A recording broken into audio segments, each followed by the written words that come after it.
Eu sou o professor Edgar. Nesta unidade, nós vamos refletir um pouco sobre os diálogos entre a antropologia e a história. A antropologia, no século XIX, ela vai estar frente a um grande dilema. O que é humano? O que é humanidade? O que é história? Como pensar essa história?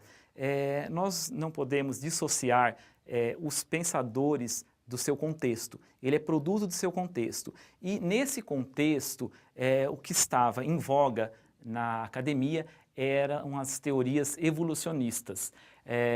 Então, os antropólogos eles vão estar imersos dessa teoria e eles vão começar a refletir esse homem como um todo e suas relações sociais e culturais dentro da teoria evolucionista.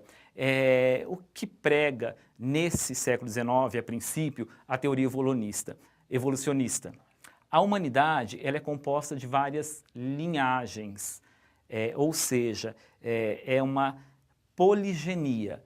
E Morgan, um dos grandes evolucionistas, pensadores desse momento, o dilema dele era como explicar as diferenças encontradas na Ásia, África e Oceania.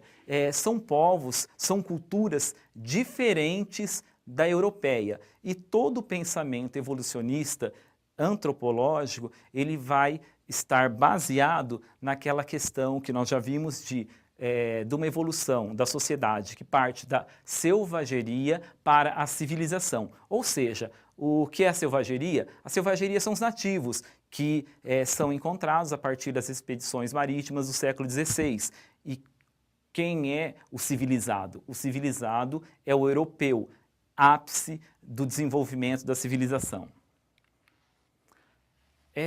Eles vão pensar, para pensar a história e a antropologia como uma humanidade única, um tempo estendido desde o começo da humanidade até o momento mais evoluído. É uma história contínua. Essa história era sem rupturas, onde os conflitos não são levados em consideração. Ou seja, a antropologia evolucionista tem esses dois nortes. A humanidade ela é única, ela vem dos nativos, da selvageria, até a civilização, onde o europeu é o modelo de civilizado.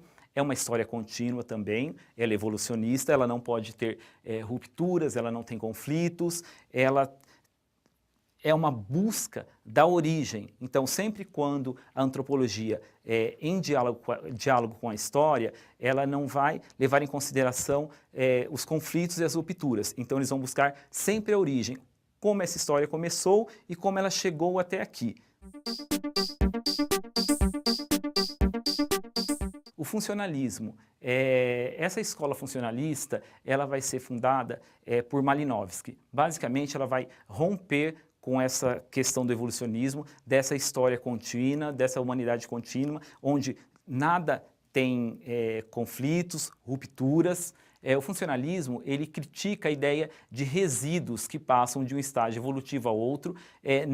Para o funcionalismo, não existe resíduo, tudo é reelaborado, ele é ressignificado no tempo. Malinowski, então, ele vai ser o pai da escola funcionalista etnográfica, porque ele diz que cada prática possui uma função dentro da sociedade. O antropólogo ele deve entender a função das práticas na cultura estudada e que a história possui conflitos e rupturas. Então aqui ele quebra aquela questão da escola evolucionista, onde se busca uma origem. Ele diz que a escola evolucionista ela faz uma arqueologia da humanidade e da história. Ele vai romper com essa arqueologia, ele não vai buscar a origem da sociedade ou da cultura com um ramo único e de onde tudo vai evoluir. Então ele vai dizer que o antropólogo ele tem que estar em contato com essa cultura, ele vai precisar ir em contato com essa cultura, perceber as práticas, e ele diz que essas nuances elas são muito perspicazes. O antropólogo ele precisa ter um olhar muito atento para entender as diferenças das práticas sociais e que dentro dessas práticas sociais existem conflitos, rupturas e reelaborações. Cada cultura, em cada época, tem a sua própria experiência de tempo. Toda cultura tem seus próprios objetivos e seu tempo de realização desses. Para Malinowski, o antropólogo ele tem que ser bastante perspicaz, ele tem que perceber essas diferenças, porque tem nuances muito tênues de uma cultura para outra. Ele não pode ver uma prática e associá-la a uma outra cultura, porque cada cultura tem sua dinâmica, cada cultura ela tem seu tempo e a realização destas práticas tem o seu tempo próprio. Portanto, nossas considerações finais é a seguinte: temporalidade, dimensão das experiências sempre atuais, a história, forma de agrupar e interpretar essas experiências.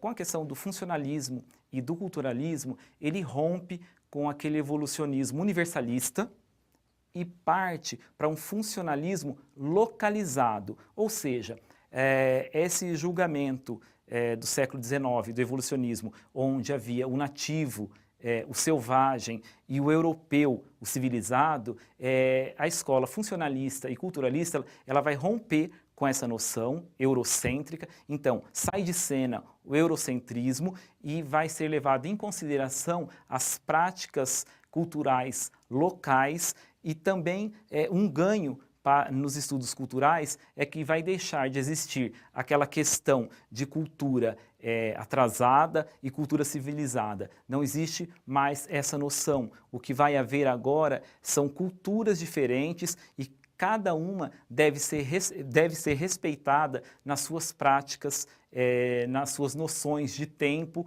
e respeitado como esse povo entende o tempo. Portanto, esse é um ganho para o diálogo antropologia e história, porque a antropologia vai inserir em suas reflexões as rupturas, as disputas, o que vai haver uma convergência entre a antropologia e a história na forma de ver a história da humanidade. Muito obrigado e até a próxima.